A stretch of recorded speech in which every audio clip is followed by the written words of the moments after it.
Let's talk about how Donald Trump is reshaping global politics. Because if you're confused about what Trump's doing and what it all means, you're not alone. Everyone's confused, literally. Just look at how much has happened since he returned to the White House. The U.S. will take over the Gaza Strip. The Panama Canal. We have to have Greenland. Your country's in big trouble. Wait a minute. No. You've done a lot of talking. Reciprocal tariffs on countries throughout the world. So how can we make sense of all this? And is Trump's foreign policy really as big a break with the past as some people are suggesting?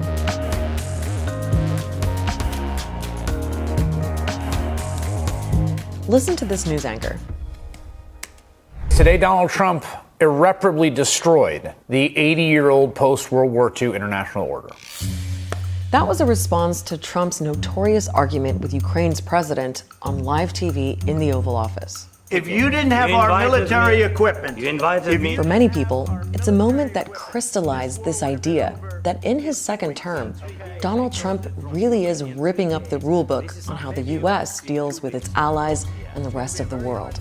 But what does that actually mean? What rule book are we talking about? If there is that shift, that visible shift that people are pointing to, what has the shift been away from? What was the old rules-based order? What did that look like? The rules-based international order was something that the United States promoted and has promoted since the Second World War.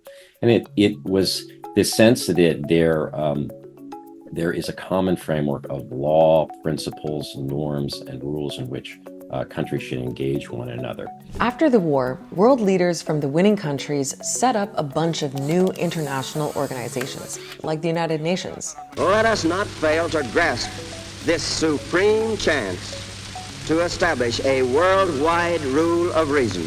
They also set up economic institutions, like the International Monetary Fund and World Bank, and laid the foundations for a system of more open global trade. The aim of it all was to promote peace, stability, and prosperity, and encourage cooperation between countries to prevent another world war.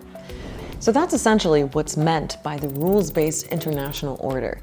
But the US, with all of its economic and military power, has always been the dominant player, and, some argue, one of the biggest beneficiaries.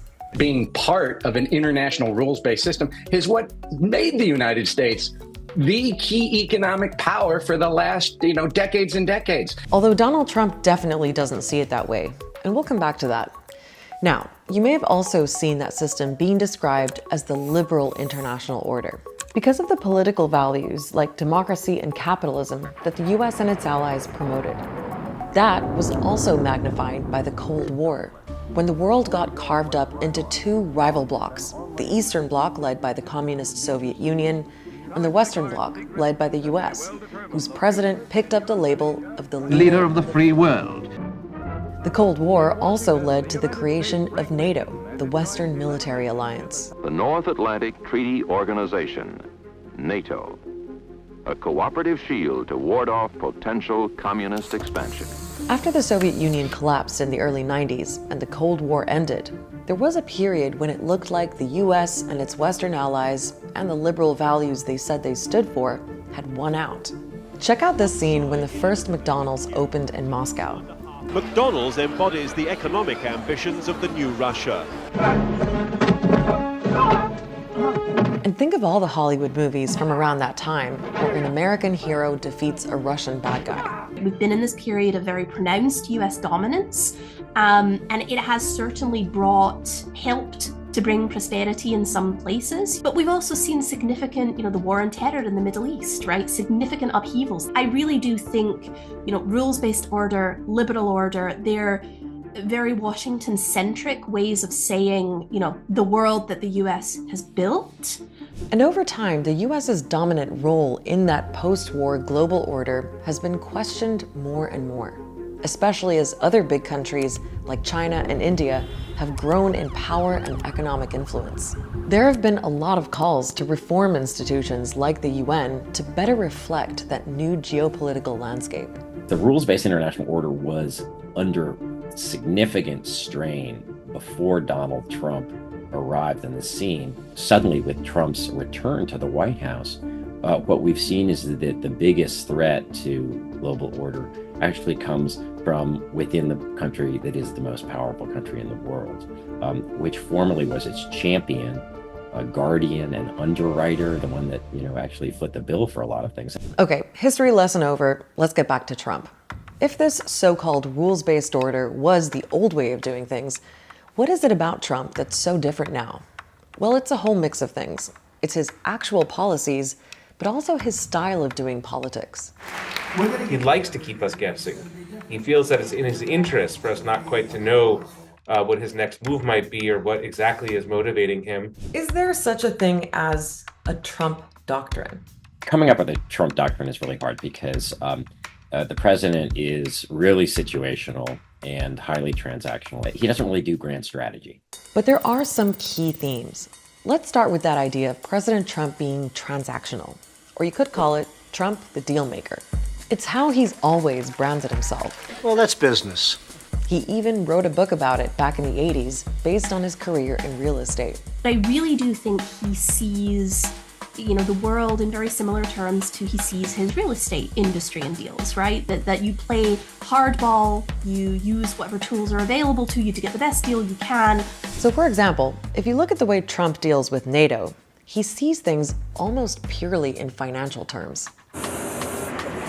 The US contributes the most to NATO when you look at direct financial contributions and its own defense spending. And Trump has made US support for NATO conditional on the other members paying more.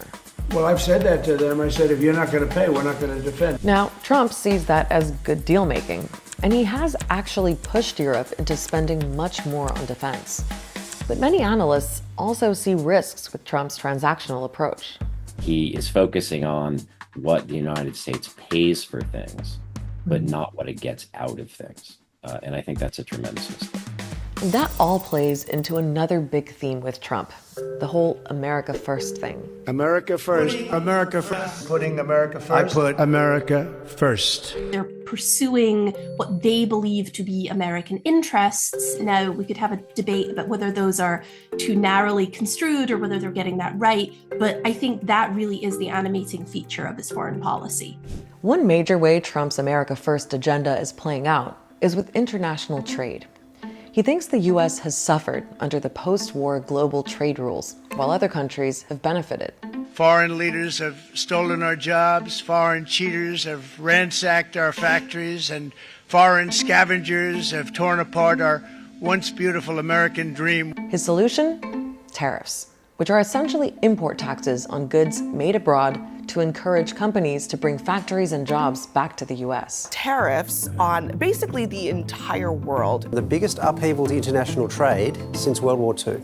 Sometimes you have to take medicine to fix something. Trump's tariff announcement sent global stock markets tumbling.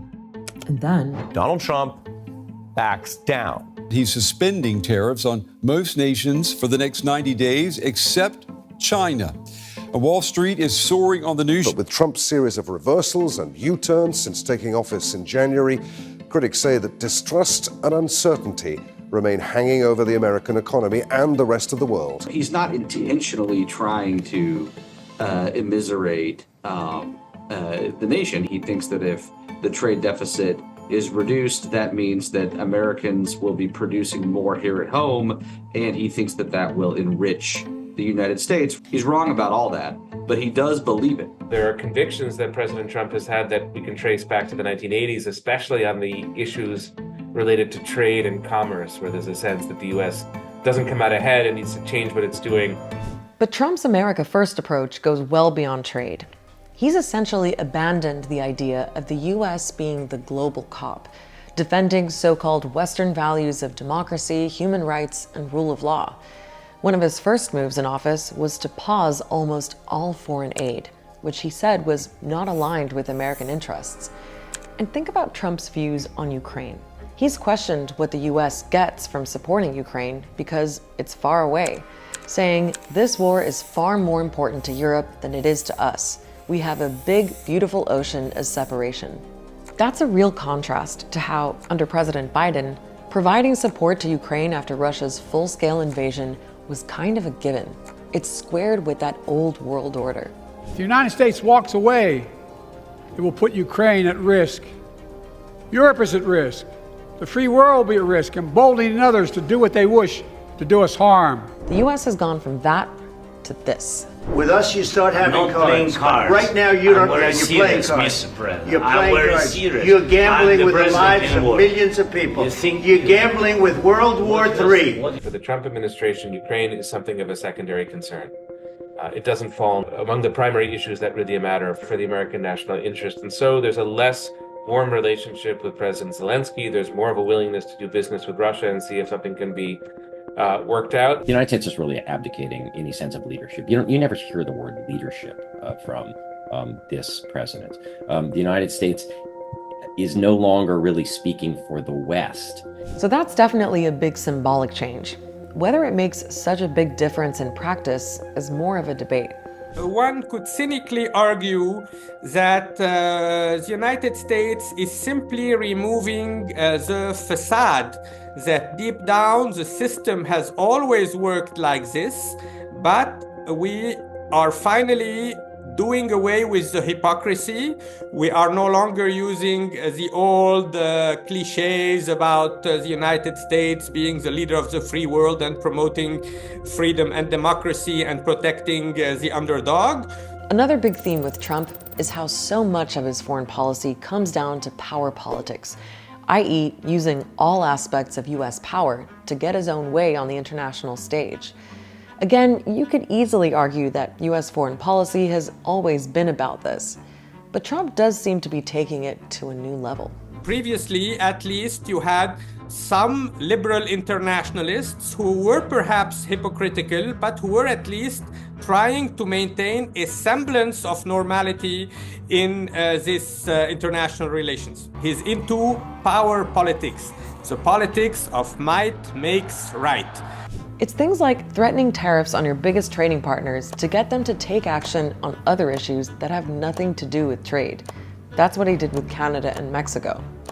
Or telling Ukraine that it won't get the same level of US support unless it gives the US access to valuable minerals. Instead of persuading other countries, it's coercing other countries. I think President Trump has a view of the world as rather anarchic, where big powers collide, where power itself is one of the key ingredients and the key forces in the world. Donald Trump likes what I call bullying bilateralism. Whether it's in NATO or it's the G7 or dealing with the EU, he doesn't like getting involved with a whole bunch of other countries. He likes to in a sense, pick them off one by one because he knows that US leverage can be applied. Now, of course, there's debate about how much Trump really has ripped up the world order, or about how orderly that system ever was. But Trump has shaken up the US's global relationships, especially with its long-standing Western allies, and they're scrambling to figure out how to adjust to a world where they can't rely on the US in the same way anymore. Start Here is all about explaining the news. Check out our recent episode about growing tensions in the Arctic and how Trump's aim to get Greenland fits into all that. Also, follow me on Instagram so you can stay up to date with all the stories we're working on.